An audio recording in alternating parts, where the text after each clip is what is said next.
Hello and welcome to Crafting a Revolution, the podcast. My name is Katie Freeman and I'm one of your hosts. Every week we bring you interviews with makers of all kinds from all over the world that identify as female, non-binary, or transgender. Today's guest is Sarah of Ugly Duckling House. Sarah is the creator, author, and voice of Ugly Duckling House. She started blogging in 2010 with a few crazy stories about what she found as she was renovating her home. The press-on fingernails she found in the fridge still give her chills. She went from your typical 9 to 6 software job to a full career that is never the same and reaches millions of people each year. For many years, Sarah was a single chick in the power tool aisle. Life kept going, and now she shares her DIY adventures alongside her partner, Kyle, who is often referred to as Kay on the site, their dogs, Stella and Charlie, and their son, Ellis, in Atlanta, Georgia. It was my pleasure to get to have Sarah as a guest for the podcast. We have been friends for a while and followed each other for a while, and recently just got to kind of play catch up in Atlanta for Workbench Con back in February. So it was good though to have her on the podcast and get to talk shop and learn a little bit more about the story of how she got to where she is now and something exciting things that are coming up in the future. Before hopping into my conversation with Sarah, I want to give a big shout out and thanks to the patrons over on Patreon. So first, the two sponsors who are sponsor level patrons, and that is Matthew from Artigiano Serio and Bonnie from Tool Mom Bonnie, toolmomstore.com. Thank you both for being sponsors of the podcast. And thank you to the rest of the patrons as well. So thank you, Candace at CJ Woodgrain, Lee at Lee Runyon, Annette 513 Woodworks, Katie Thompson, Women of Woodworking, Kevin Lefty's Woodshop, Christy Twisted Twine, Jeremy Speece, Sammy, Go Sammy Lee, Rachel Moody Makes, Laura, Oakley Soap Company, Brandy, Studio Obey, Lee, the Rainbow Carver, Ellen, Little Bear Furniture, and Ethan Carter Designs. Thank you all so very much for your continued ongoing support, helping to produce the podcast every week. If you are enjoying the podcast and would like to help support it, please stick around to the end of the episode and I will share with you all the ways that you can provide that support. So let's hop on into my conversation with Sarah of Ugly Duckling House. Well, Sarah, I always like to start by asking my guests to introduce themselves. Would you do that for me? Sure. I'm Sarah, and I blog at a place called Ugly Duckling House. And so, like the name implies, it's about, if you've ever read the children's book, it's about turning something that was considered unattractive into something beautiful. And I mostly blog about the progress of those things. So I try and teach lessons to mainly beginners on how to get started with DIY, tools and tricks I like to use, various different projects that I think are beginner to intermediate. I tend to not ever do anything advanced. I don't consider myself an advanced woodworker or an advanced home remodeler. I do not have a contractor's license. So I try and do accessible DIY projects that are cosmetic, make your home look better, make you feel better when you're in it. And I also try and teach home repair, which is unique to the maker world. Mm-hmm. I don't think that a lot of people do a lot of home repair tutorials.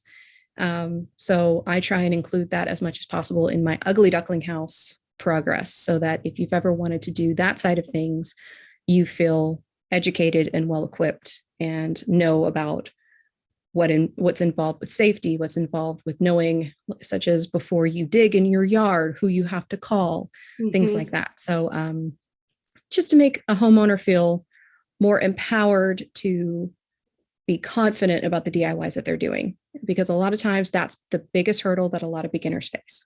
Mm-hmm. I would agree. I would say, like, I think you're correct. And like, in the DIY blog space, I don't think that there's a lot of people tackling like home repair Mm-hmm. The only person that comes to mind, and I wouldn't even say that she's doing home repair, but the only person that comes to mind, and, and she's also a general contractor, would be Brittany of Pretty Handy Girl. Like, Yep. She's a bestie. Love yeah. her to death. Yeah. Back a few years ago, see, I also wanted to brag a little bit that I am now, as of the 1st of this month, I am now in my 13th year Oh, of blogging wow. and creating. So Congrats. I started blogging April Fool's Day, 2010. So I've officially completed 12 whole laps and now I'm on my 13th. So I'm really excited about that because there's some old school bloggers that still exist. And a lot of us have not necessarily continued because as you well know, every year there's like a new social media thing that has to get tackled. Every year brands want to change their focus on what social media they're going to sponsor. And it's a lot to keep up with. So, some folks have fizzled out. Some folks have found new callings and new passions and expanded to other avenues that are profitable for them. So more power to them, whatever you choose to do in this creator world, it's never the same. And that's actually one of the reasons why I continue to do it. I love writing, not so much love video. Like I do video because I feel I'm compelled to do it at this point. I feel like it's an obligation that kind of you have to play the game type thing. Not even game wise, though. Yes, there's a part of that. I mean, like, if you want a successful business, you have to keep up. Yeah. And video content is supreme now. But I think that it's also just because it allows me to reach a new audience that needs a more visual, because photographs aren't going to cut it for them with certain instructions. So I find that it's reaching a new, different subset of people that want to watch video. And I'm all about that. I mean, if I can reach you where you're at, then let's do that. Like, I'd like to have you join instead of trying to put up any barriers to learning, like, oh, you can only learn through a written medium. Are you putting the videos on your blog? I'm putting them both on blog and YouTube. And I'm trying really hard to grow YouTube simply because I feel like my total subscriber and following is all scattered. So I have like a large following on this platform and a small following on this other platform. And I try and get them all around the same numbers so that I can try and, have that as a rounded portfolio, as opposed to like, oh my gosh, I'm huge on Pinterest. And then suddenly the Pinterest audience shifts. And then there goes your whole business. Like it's not possible to keep up well by doing. I mean, that's what they say, right? About the quote unquote dangers of having your business live on platforms that you don't own. Yep. Is that if it were to just poof, go away, like there goes your business. I've always thought that. I've always agreed with that sentiment. It's the reason why I keep my blog going, why I try and have my hub be the blog. Everything else on top of that is icing on the cake. But my blog, my subscribers, the core of what I try and teach is all found in that one place. So even if you only get a piece of it, like let's say you only follow me on Instagram and you see a very quick video of something that you want to know more about, typically you go to my blog, you can find the lengthier tutorial, you can find a longer length video, or you can find the link to the YouTube cut, which is usually longer and has a greater detailed instructions. So I try and reach out on those mediums because I know that people are there and people are interested in those platforms. But at the end of the day, I always try and bring them back to the blog because that's where the longest instruction is, the most detailed stuff. So if you want a link to something, go to uglyducklinghouse.com every single time. Like I'm going to try and direct you to uglyducklinghouse.com simply because it's way easier for me to keep up with stuff that way. Yeah.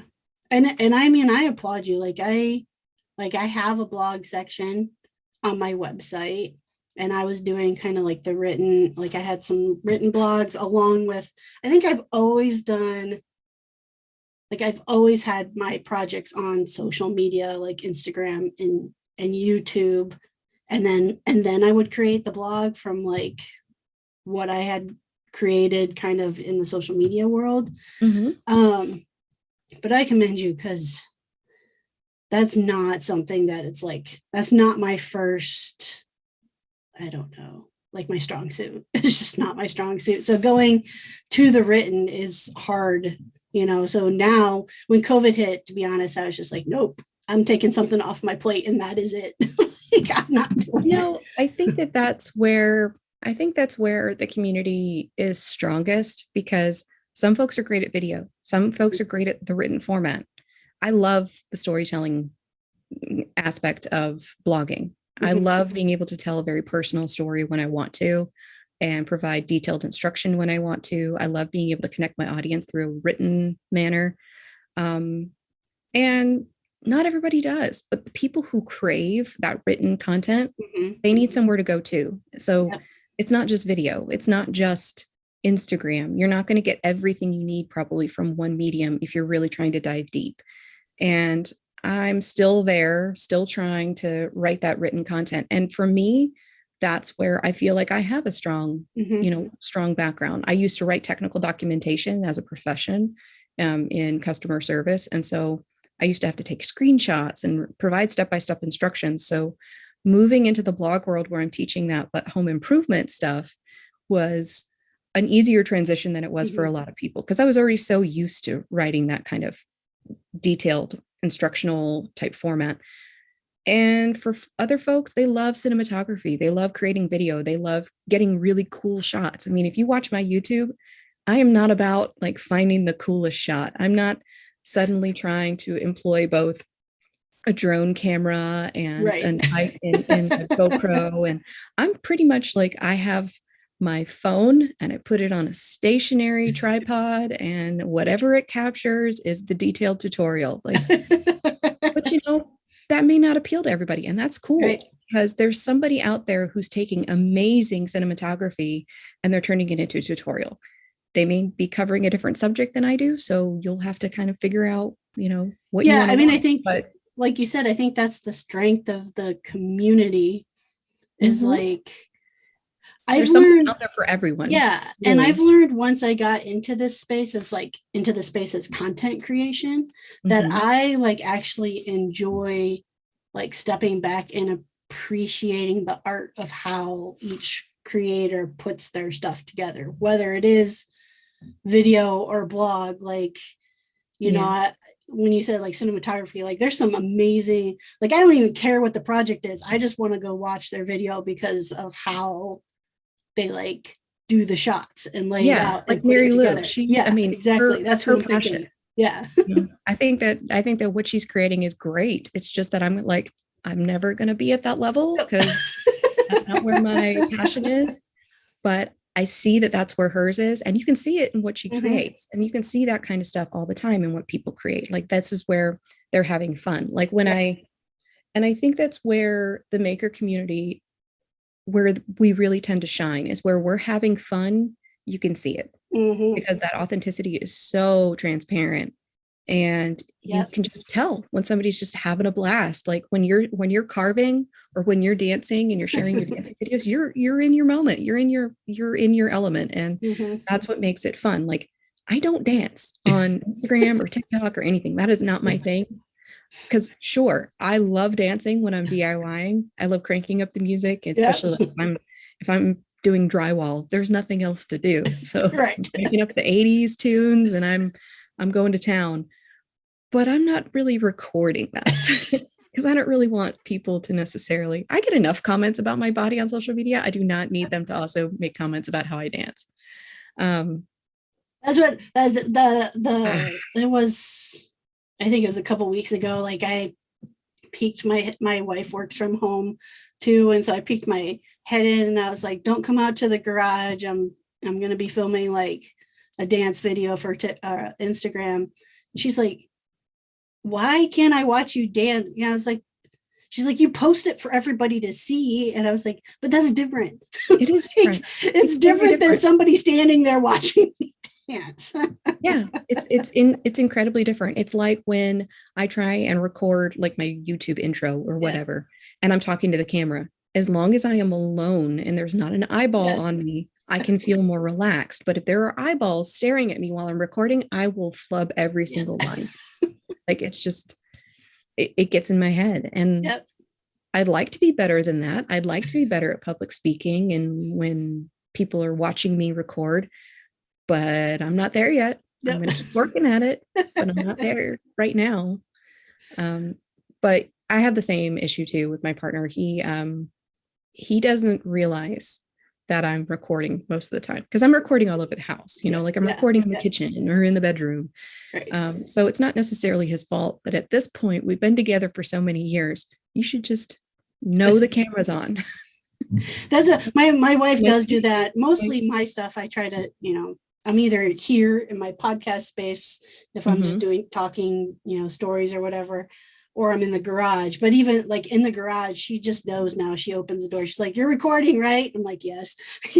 So it's like, wide berth around what I'm doing. No, like middle of the shot. Yeah, I wish that we're just. I mean, it's so second nature to me. Like if it's one of those things. If I have a paintbrush, if I have any tool in my hand whatsoever, just assume there's a camera on. Yes. At this point, more times than not, just bank on there being a camera. Yes. Sometimes there won't be, and you're just being careful for no reason, but let's just err on the side of caution and just assume there's a camera somewhere. And that inevitably, for some reason, you are now standing in front of it. I don't know how you do that. But every time he walks in the room, he starts asking me a question. I'm like, the camera's right behind you, right? Like that's the best angle to see me from. That's where the camera's at. Happens every time. But he's also a huge help. I started DIYing and I had originally, 12 years ago when I started blogging, I was doing a lot of this stuff, but I also had a live-in boyfriend who helped me like install my floors, and he helped me with a couple of things, but he had a full-time job and so did I at the time. That wasn't content creation. Right. And then we broke up like less than a year later and he moved out. So the majority of my early blogging career was alone. Like I was not finding a lot of peers because every person I met at conferences, at anything that involved DIYers, they were all married people, like married with children. And I felt very alone in that regard because I was like, where are all the single women, owning their own homes and kicking butt and remodeling? Right. And it was really few and far between that I found people who were really tackling this on their own. Like their spouses would be the person who's picking up the power tool and doing the heavy cuts, and then they do the cosmetic stuff on the other side. And, that's great for a partnership, but I didn't find a lot of people like myself in the beginning. There's a lot more of that now, but in the beginning, were you hanging out when you're talking like conferences? Is it because you were in a blogging space more than a maker space, if that makes sense? Today's episode is sponsored by Athena Outfitters. Athena Outfitters is a quality workwear brand for hardworking women that sells everything badass beauties need to get the job done, from work boots to basics. They curate the toughest essentials made to help you perform. Every piece is handpicked to seamlessly slide right into your daily lifestyle, from rugged and roguish weekday wear to effortless weekend flair. You can fill your closet with gear that can do it all. So for Christmas, I ordered my wife like a very nice pair of slippers from Athena Outfitters, and she loves them. Loves them so much that she has accidentally gone to the gym and the grocery store in them because they seem to never leave her feet. So definitely a place to go check out, go get the goods that help you not only out in the shop, but just in your daily work around the house and outdoors. As a listener of the podcast, you can go to Athena Outfitters website and use coupon code MM as in M&Ms 15 for 15% off any purchase. So again, you go to athenaoutfitters.com and use the code MM15 and get 15% off of your purchase at checkout. I didn't actually discover the whole maker concept or maker community concept until just a few years ago. Okay. I didn't know that existed because back in the day when I first started blogging, what I knew about, like the social media realms didn't exist. So Pinterest Yes. didn't exist, Instagram, all of those things did not exist. So where I was reaching out to people was through my blog, and the other bloggers I found, that was the very first year, a couple of years after I started was the very first year of Haven. Okay. And I wasn't originally going to go to that conference because I thought, I'm not big enough. I'm not going to know anybody there. It was a friend who forced me to go. Like, she was kind of like, I'm coming to Atlanta. This conference is in Atlanta. You live there. So we are meeting up for the first time in person. We're going to have fun. So I went, and I actually found more community. I met Brittany there. I mean, she and I have been blogging and talking and, communicating on blogs and commenting on each other's stuff for a long time before that. And another DIYer named Sandra from Sawdust Girl. You might know of her too. So the three of us were having a good time right in the beginning. And the two of them got their contractor's licenses. So they kind of blew me out of the water with like their level immediately went bigger than mine. But it was really eye-opening to get into that community and realize that there aren't a whole lot of people like me, and to understand that when there aren't a whole lot of people like you, there's an incredible amount of value with that, because you can find people who need to feel recognized, like, oh, I'm another single DIYer who's now doing this by myself. Show me how to do some of these things. Like, how do you do it when you can't quite lift as much as like when you're only 5'2" and 100 pounds? Like, how do you physically do the work? Yeah.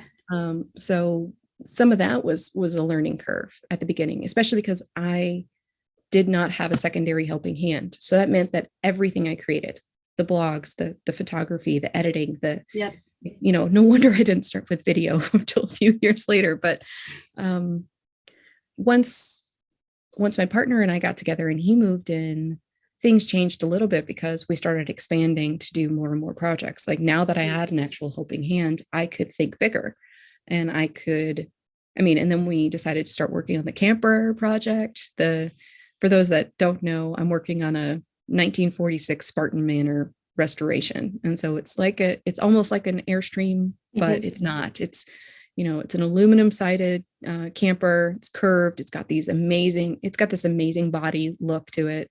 But it's made by a company that no longer makes these kinds of things, unlike an Airstream. So trying to find some of these pieces is an interesting challenge. And I'm actually thinking of creative ways, like using resin, for example, to try and make my own taillights that look more period authentic, which I had to Google, is that street legal? Can we do it?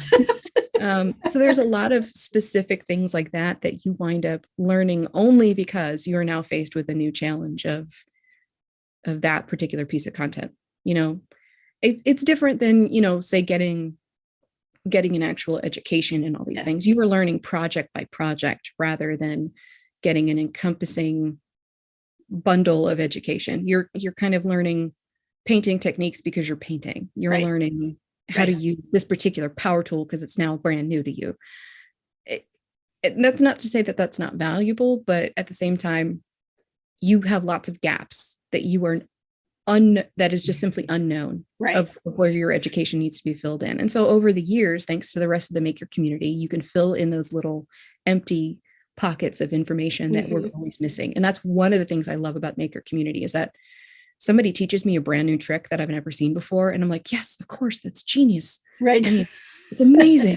And it's something that every carpenter has always used. And it's just something that's never been on my radar before. And I love that. I love that sudden discovery, that light bulb moment. And they happen all the time. And it's wonderful. Like, just looking at your carvings versus the stuff I tried to create initially. And I was like, oh yeah, of course you can do that. Why couldn't you do that? Of course you can. So, that kind of stuff is just amazing to me, is that you can always fill in the gaps by watching somebody else do what they're passionate about. Like, it's so cool. Yeah, absolutely. When did you get to go full time with content? Oh, my road to content creation was a little interesting. So I was working full time. I decided to go back to school to get my MBA. And so I was in school for 2 years in addition to working full time, and then still trying to run the blog. And the blog was kind of taking off. And so it was a challenge every day just to keep all three things functioning. Luckily, I luckily I was single, had no kids. Right. Like I was, that is the only time that could have happened.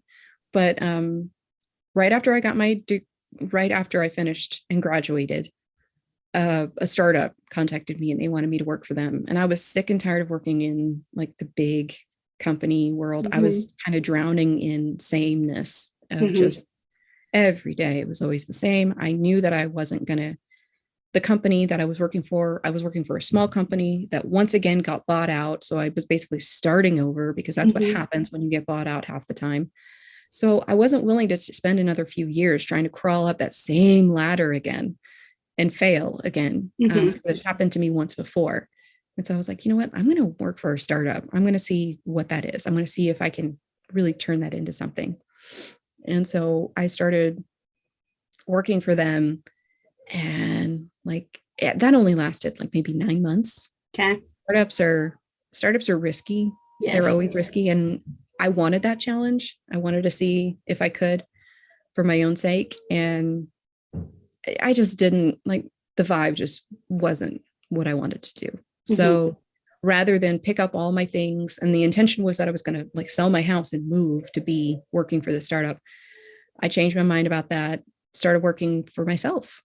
And I started doing it quietly. Like I didn't want to announce it, on my blog, like, hey, now I'm working full time. Isn't this amazing? Like everybody else does. Like people make huge announcements of that when they transition. I didn't. I kept quiet about it because I was already kind of feeling like I had egg on my face by telling my audience, hey, I'm picking up everything and I'm going to move and I'm going to start to work for the startup. I felt like another announcement that felt huge and suddenly jarring was just it just didn't feel right. So I never told anybody that I went full time. I just started going full time and seeing how it was working out. And then I felt like I kind of missed the boat of having a big fun congratulations announcement and all that. You should do some big like balloon drop when you hit 15 years or something. Yeah. So now I try and share like, hey, I've been doing this for 12 years. Yay. Because some people are just kind of like, so wait, are you going to move? And I'm like, wait, you missed that blog post. That was 6 years ago. But not everybody's journey is the same with all this kind of stuff. And I chose a different path and I enjoy the challenge of it. So far it's worked out. I try and not take any of that for granted. Like, I don't think that necessarily I'm going to have the same job tomorrow. So as long as I still have this, I'm excited. I'm very you glad get to ride a little bit of the benefit. I feel like those in the community that are in the DIY space, like during COVID, you guys like took some cash to the bank during that time because I feel like all of that was taking off with everyone being home. Yeah, I mean, I had just had a baby. Oh, that's right.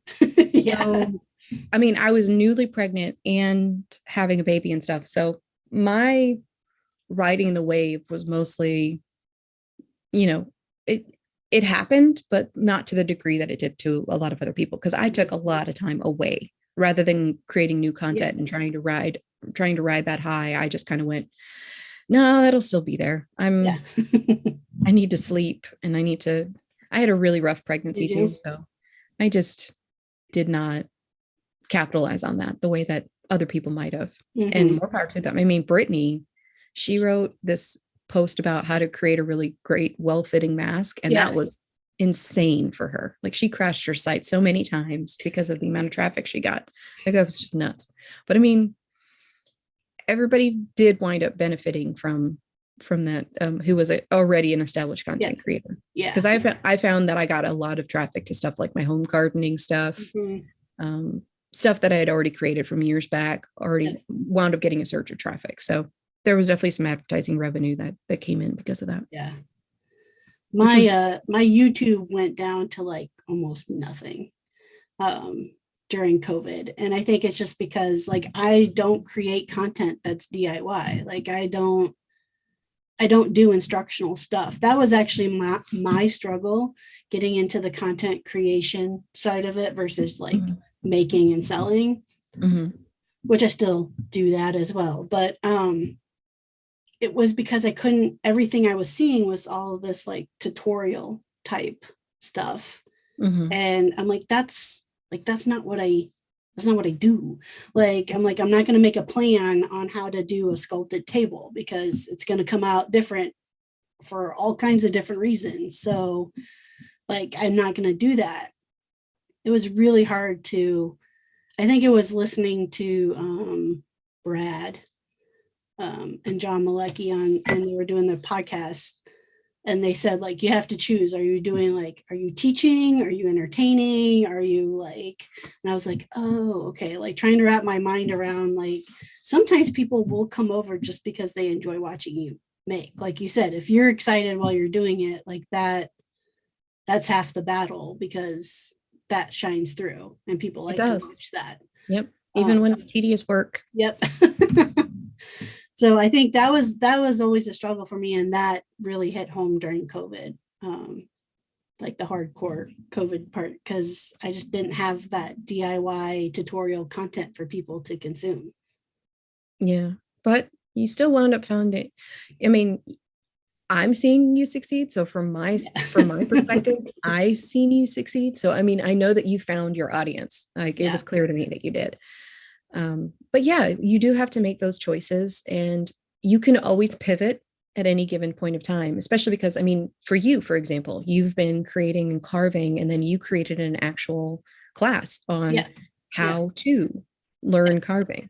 And so, you know, there can always be those elements of it. They don't have to be your bread and butter. They don't have to be the core of what you do. Mm-hmm. Um, and then sometimes things take off in a different direction that you never thought you'd actually be Right. successful at. So, I mean, for me, for example, um, one thing that kept my blog going when I've been, recovering from a rough pregnancy and early motherhood, all of the stress and exhaustion that I haven't been able to do as much content as I've wanted to. In fact, I actually have a backlog that of video content in particular of Mm-hmm.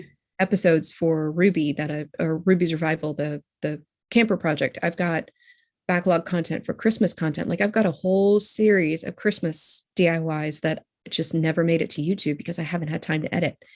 Um, so with all of that going on, you know, you can always pivot later and kind of go, okay, that's no longer where I want to be. I want to try something else. I started actually on a whim, created a cross stitch on my blog of kind because my grandmother used to do it. She taught me how. Mm-hmm. And I picked it up again as just a side hobby. And I created a tutorial about how I converted an image into a cross stitch pattern. And so I gave that out for free to my audience. And that got so much interest spontaneously that I started going, maybe I'll do another one. So I created Right. another cross stitch pattern. And um, and then I just kind of got enough attention on that I started releasing them every month. A new free pattern, Mm-hmm. just depends on what the theme is. I just wanted to do a new one. And now I have a whole separate audience that comes to my blog Just just for for cross stitch. just for cross. And that's taken off enough now that I'm actually launching a secondary website for a membership program for cross stitch fanatics. So what I want to do is I want to create cross stitch patterns that are different, that are, Yeah. new and modern and, not Yeah. your grandmother's cross stitch. You need to Neon call it pattern. that, not your grandmother's cross stitch. That's It's your name.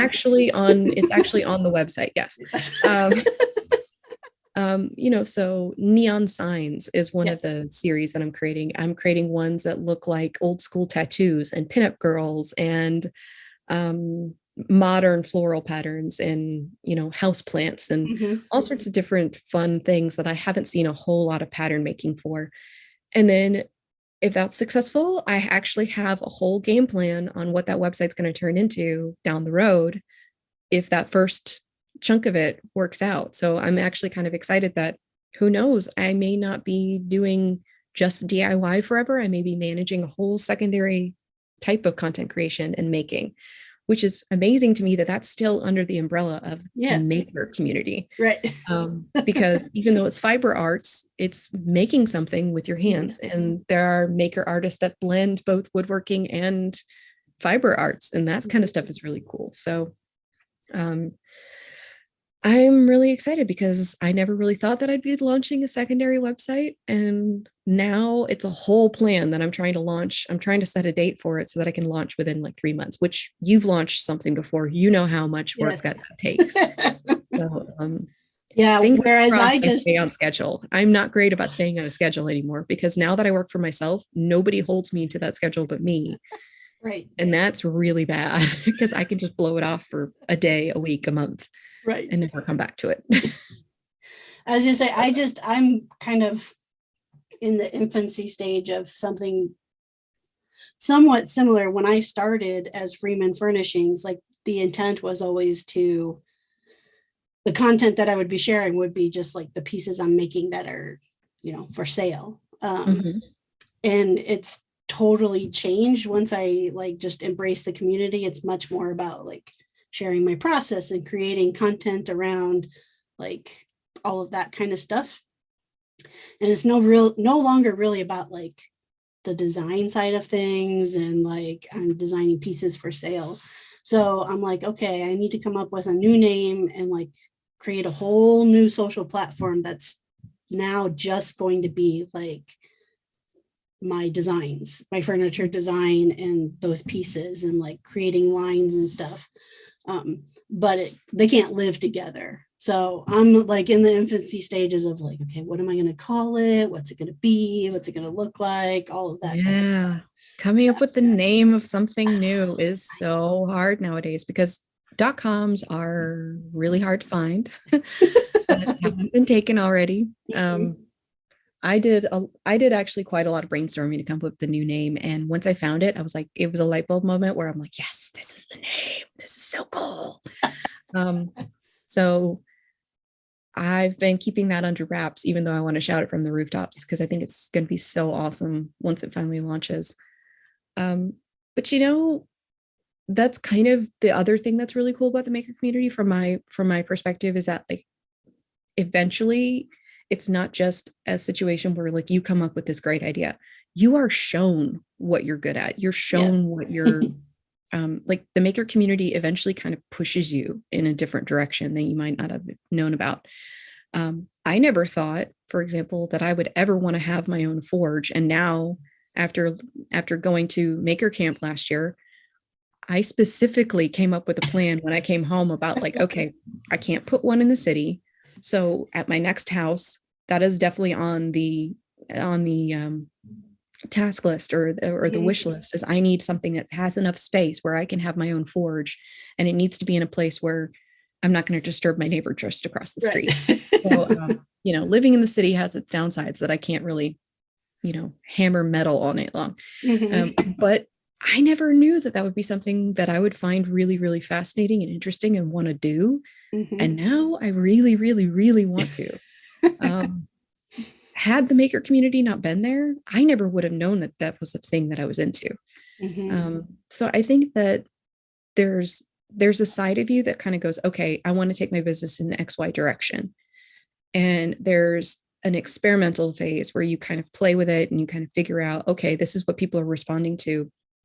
And you can choose to follow that path of like, if people are responding to this, I have the choice to double down and and follow where they're passionate, where my audience is clearly responding. Um, you can choose to follow that engagement, or you can choose to go off on your own path and see if there's more engagement elsewhere. But you can actually ask the community to lead you. And it's fun in that regard because you can continue to play and experiment along the way. Um, so you have endless choices and endless options, it seems like, in this community. And you have such an incredible opportunity to learn from people who are more experienced than you. And even not in the regard, like, there are people who've been doing this for 20 years and who have tremendous carpentry skills to share. But then there's also people who just found their passion and they doubled down in a scenario where you were off playing with something else. And so in the time that I've expanded myself to more needlework or whatever, you've gone ahead and taught yourself more about carving than I will probably learn. And my first carving was several years ago. In that several years, you have become a really like you become able to share your expertise on carving. Mm-hmm. I could have become more knowledgeable about carving Right. if I wanted to follow that path. And it's not that I don't love carving. Carving is awesome. But I also find 6 other things awesome. Right. I can find scroll saws awesome. And that's one of the challenges as a dabbler, is that you never become a subject matter expert on any particular craft. So, Which is really funny that you say that, just because like I would consider myself a dabbler, which is funny because actually, if you go out in my shop, like almost everything is power carving, but but still, it's like that's. I don't think even though I know people think of me as one of the people like in the makerspace that knows a lot about power carving. I'm not saying I don't. I guess I just never. I kind of niched down just because I forced myself to, or maybe the community did, like you said. Like I feel like when I started, I was all over the place, right? And I still can be. Like I still love to do resin stuff, and so it's kind of sometimes that stuff just doesn't perform. Like people clearly like to see me power carve. But I'm still sometimes going to be like, too damn bad. I'm doing some resin pours. Like I want to do something else sometimes, Hey makers, today's episode is sponsored in part by toolmomstore.com. At toolmomstore.com, you can find any and all tool-based merchandise for all genders, all sizes. They've got mugs, they've got shirts, all kinds of cool stuff. I have one of the shirts myself that has the hashtag woodworkher on it. And I also have a couple of the mugs that define what and who is a tool chick. So super excited with the merchandise that I have. I know that you will be satisfied as well. And also great discount for those of you who listen to the podcast. At checkout, if you enter the code MAKERMOM, you will get a 20% discount off any of the merchandise that you buy. So that's just toolmomstore.com. All right, let's head back into the action. Exactly. I mean, I quickly, not quickly, but I've over time realized that my audience loves to see me wreck shit. Like I'm not sure if I can curse on your podcast or not, but I know for a fact, based on what gets the most engagement on my particular, and this is my particular channels, people love to see me, who's only 5'2", wield a giant hammer and start pounding on something. And, I'm going to give the people what they want, because I love that too. I love wrecking stuff. Yeah. I love the wrecking my house and putting it back together. Like that's been on my blog for a long time. Like I love tearing my house apart and putting it back together. That's been one of the taglines I've used since the beginning of my blog. And it only recently occurred to me that is where people are really resonating. Like that's where people really love seeing me do my work, is when I first wreck the crap out of something and then put it back together again. It's not just cosmetic, here's a beautiful molding project. No. They want to see me wreck something first before I do that.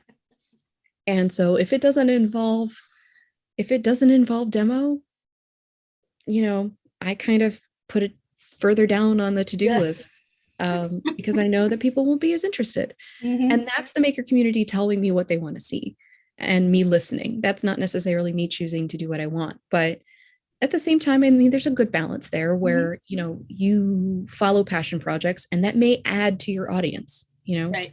There may be a whole other group of people that love watching you do resin work that you never would have reached before. Or like I found different platforms too, right? Like, so like Instagram really loves my carving. There you go. TikTok, not so much. TikTok loves the resin. So it's like, yeah. So there's and that's that really goes to the heart of like finding people where they are. The power carving community loves to watch you on Instagram. The resin pouring community loves to watch you on TikTok. So you can have lots of choice, and everybody who gets into this business will tell you when you're starting out to niche down, niche down, niche down, because that's how you're going to start your growth. Yeah. And that's not bad advice. It's just that for a lot of us, we cannot stay focused like that. For a lot of us, our brains simply don't work that way. Mine doesn't. Like I get insanely bored once I'm about 80% complete with a project. I am so over it and I want to move on to the next thing. Mm-hmm. And I eventually just learned to ride that, you know, much to the frustration of people in my household. But I've learned that I get more stuff done quote unquote done. As long as I follow what I'm most passionate about. And yeah, sometimes that leads to a lot of projects undone. And that can be frustrating and jarring for people who walk into my house. But, you know, when you follow what you're really, really passionate about, you become so good at it because you focus. I mean, like you can get hyper focused on something and that can work out in your favor too. So I don't really necessarily, maybe it's because I've been doing this for so long, but the idea of having just one niche and one thing that I'm constantly sharing, that's great for growing an audience, but it leaves you feeling so trapped at some point. So allow yourself that freedom to experiment, even if you don't necessarily share it online. You don't have to share everything you make, but allow yourself the freedom to explore whether or not you're interested in it, because you could wind up, you know, giving yourself a whole secondary website for a whole different growth project, like me with cross stitch. So, you know, my initial DIY demo passionate audience, they don't give a rat's ass about cross stitch, but there are thousands of subscribers who would disagree that that's what I'm good at. So, you know, there's room for them too. And the maker community gives you that opportunity to find what you're good at, what your audience loves, what you feel passionate about as far as supporting that audience. I mean, you can decide that you just aren't interested whatsoever on YouTube. There's a lot of bloggers who just decided, you know what? I never, ever, ever want to create video content. You know, TikTok can decide that that's all that they want. That's not me. I'm not going to be there. I'm going to continue to do what I love. And you get the chance to do that. Like you get to pick something you're good at and stick with it, or pick something you're good at and abandon it entirely. A lot of us don't necessarily stick to things. I actually think that that's one of the things that draws a lot of people to our community, is that there's so much experimentation and play involved that people who cannot stay focused on a given thing, they wind up being drawn in. There's a lot of people I've met in person and in this community that we all tend to have the same weaknesses with like attention span and when we get hyper focused on something, we can really get focused on something. I mean, I actually can't speak to ADHD. I've not been diagnosed. I think that I have it, but I can't say for sure because I've yet to make that appointment. You can't stay focused long enough to make that. Yet to make the appointment. I've gotten recommendations for it. You know who to call. It's on my to-do list. I have not done it. I think you're right though. Like the whole, like it's a certain mindset. And when you were talking about like, if you're learning it on your own, you might have gaps. That's true versus like a school program. However, I think it gives us more freedom to experiment. Yeah. Because if you go into a school program, things are tended to be taught as in, this is the way you do X, Y, Z. Not like, instead of like, there's a million different ways probably to connect two boards together.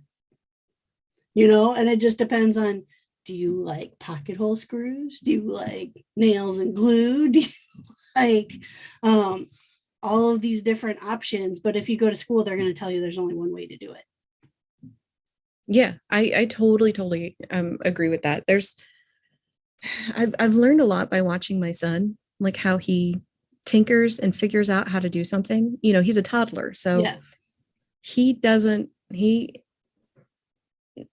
to just mess with something over and over and over again and try a million different ways. And then suddenly his way works. And so then that's how he knows how to do something. And it's fascinating to learn something from such a fundamental level of watching him just the wheels turning in his brain, figuring out how to do something, how to unlatch the gate. Mm-hmm. Things like that. I mean, he'll work at it for forever until he figures out how to do it. But you're absolutely right that when we don't know how to do it, we will experiment and find new ways and new avenues. And that's one of the things that I really enjoy about watching like Tamar from 3x3 Custom. Like when she gets her, like when she makes these jigs and she makes these, she finds what it would never occur to me to do things her way. And it's fascinating to me to watch how she figures out how to make something based on the jigs that she builds. She's almost working in engineering in reverse. And I love that her brain works that way. And mine doesn't, but I find it so fascinating that like watching her put these things together, I'm like, that is so brilliant. That's amazing. I know. Like, how you figured out how to do that. And those simple like playing card tricks, or how to just a simple like how to get equal spacing when you don't want to do the math, like the Instagram reel I just recently shared. That was a trick I learned from watching other people in the Instagram community, or a single use tool I never knew about before. Those kinds of things are just, they happen so often. Like at least every week I'm learning something new. And it's either from watching somebody else experiment and their failures and what they learned through something, or just, I mean, it's just so interesting. It's never the same. And that's why I'm in my 13th year still figuring things out, and the why I don't consider myself a subject matter expert. I mean, I've been doing this for more than a decade and I still consider myself a beginner. I mean, the knowledge out there is just endless. And you have such an opportunity to learn from such amazing makers. People giving these tips and tricks, and you're like, I never knew to do that. I never knew. How did I not know that? Right. So cool. I'm going to try that in the next project. Yeah. I really think that's something very, very special about the way that we learn. Our learning process in the maker community is not to, like you said, it's not to learn this is the way. You wind up picking up, there's 5 different ways of how to do that. Like, for example, if you're trying to get, then that's actually how I'm trying to create some of my tutorials. Like I'm going to have a tutorial coming out with, when you're learning how to, paint a straight line. Yeah. There are 5 different ways that I can name off the top of my head for how to do that. 5. And everybody's going to go, oh, you use painter's tape. Yep. That's one that, use painter's tape and you do this technique with it. Yep. That's one way. There are 4 others that I can immediately name. And now I have to film them all is the issue in order to make that video good. So, I mean, I've got 2 ways recorded. I have to work on the other 3. Yeah. I think that's our superpower as a community, is just because experimenting to find a way that works also means that we're okay when it doesn't work. Most of the time. Yeah. There's one pet peeve that I do have mostly within the commentary that a lot of people do, is that because people are so used to the one way, like this is the way that you have to learn how to do something. When somebody experiments and fails, or when somebody experiments and it succeeds, but it looks different than how they expected it to look, I hate the word just in that situation. Why didn't you just X, Y, Z? Yes. Because I didn't think to do it that way. Right. Or because I didn't want to do it that way, or that way seemed harder and this way seemed interesting. Or, there's lots of different reasons for why you didn't just X, Y, Z. So I'm gonna go on a limb and just take it. Like, when you paint a door, for example, I actually have been trying to focus on how to paint a door while it's still on its hinges. It was one of my first successful tutorials that I ever had. And now I'm trying to turn that into a video and include even more tips and tricks and my favorite paintbrushes and all that kind of stuff. But why didn't you just take it off? And then it's a long list of what you have to do as an alternative. Take it off of the hinges, take it outside, create a painting surface area, spray it down, prep it prep for spray and try not to get it on every tree and rock and everything else you have in your backyard. Then you let it dry and hope that bugs don't get into the surface paint.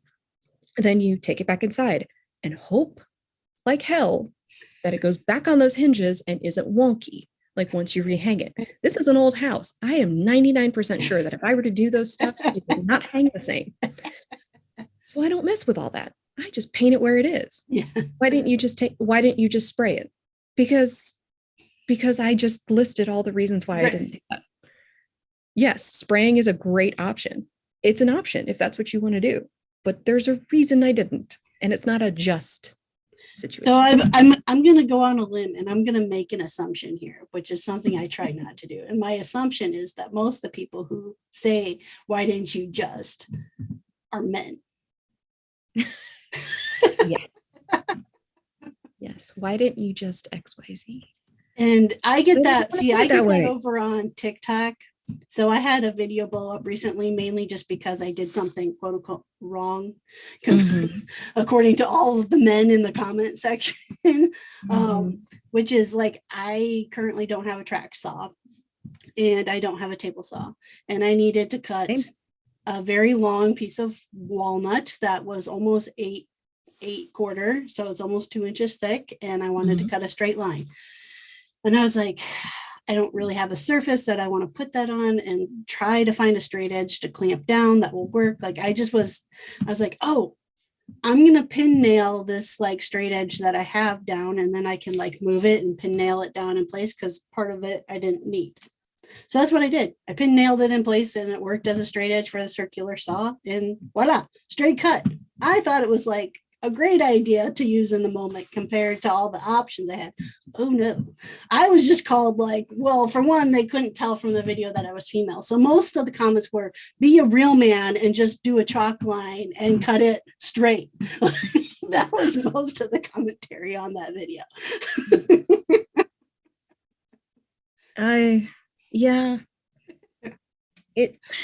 There's no shortage of gender role assumptions when it comes to woodworking. It's a double-edged sword. I mean, Yes. the community is much more welcoming than it used to be, but there's definitely been quite a lot of commentary about things that have nothing to do with your actual skill or yes.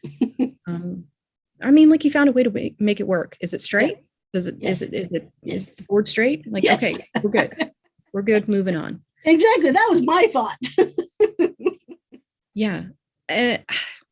Depending on the platform, I mean, it's hard to have a thick skin every single time, because I mean, like, eventually comments do get to you. I mean, they get under my skin. I do not consider myself a person who has thick skin. If somebody makes a comment about me, like if I misspeak, if I, like, even right now I'm sitting here going, okay, I made that ADHD comment about myself earlier.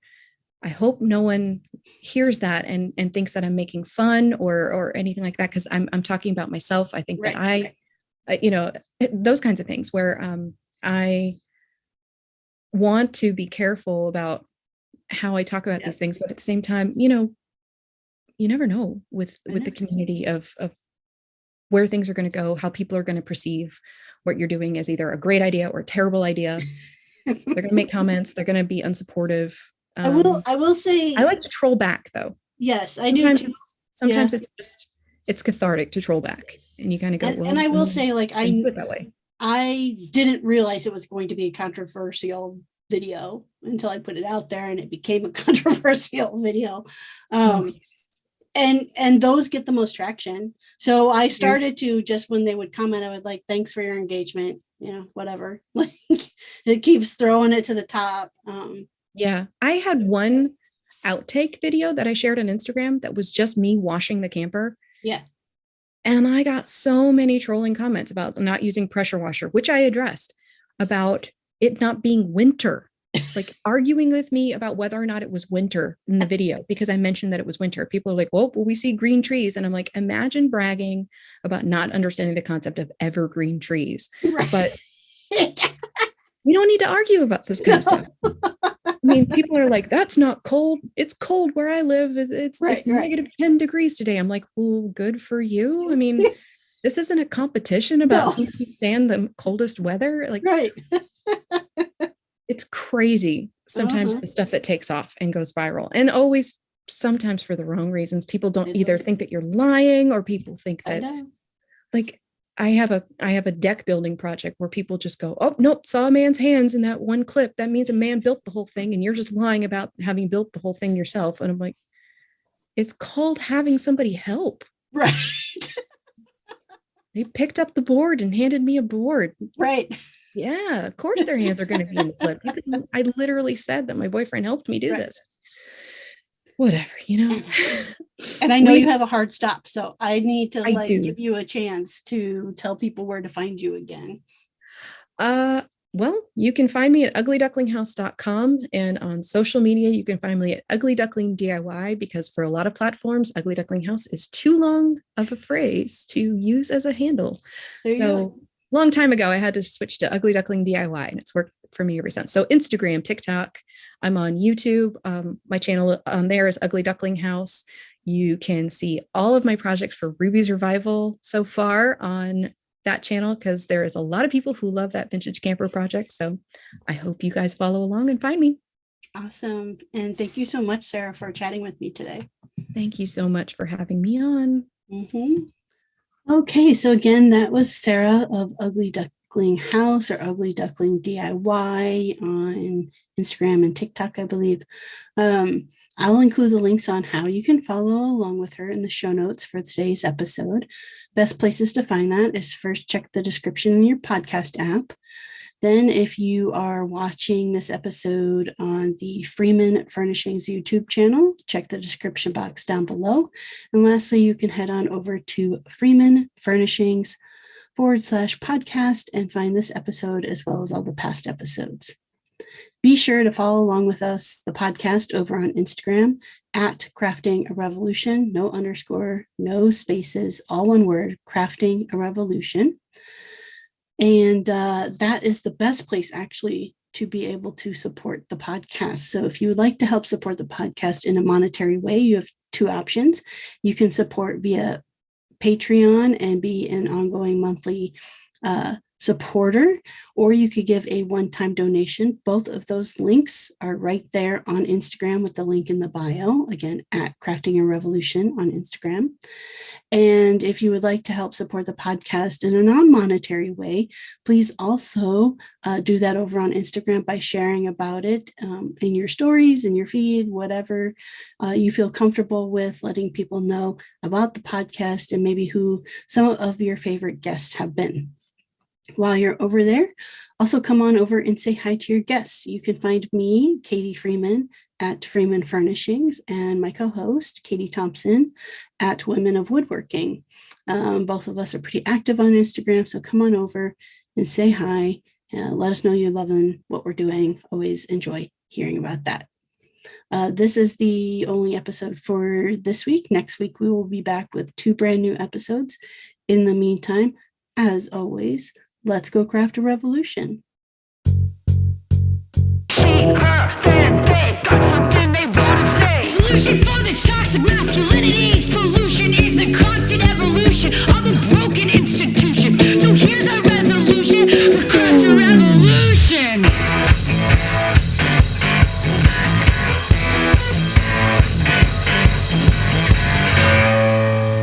Crafting a revolution.